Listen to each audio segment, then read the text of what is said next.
आपण पाहत आहात कराड टुडे न्यूज.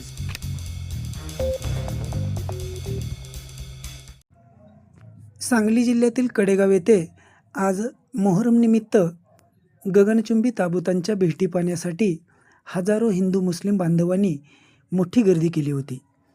राज्यभरातूनही अनेक लोक ह्या भेटी पाहण्यासाठी उपस्थित होते. कडेगाव येथील मुख्य चौकात दुपारी पार पडलेला हा ताबूत भेटींचा नयनरम्य सोहळा हिंदू मुस्लिम ऐक्याचे प्रतीक मानलं जातं. गेल्या अनेक वर्षांची ही ऐतिहासिक परंपरा मोठ्या उत्साहाने कडेगाव येथे जपली गेली आहे.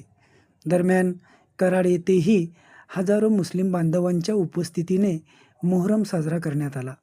शहरातील ख्वाजा खिजर दर्गानजीक शहर व परिसरातून आलेले पंजे व ताबुतांच्या दर्शनानंतर मिरवणूक काढण्यात आली.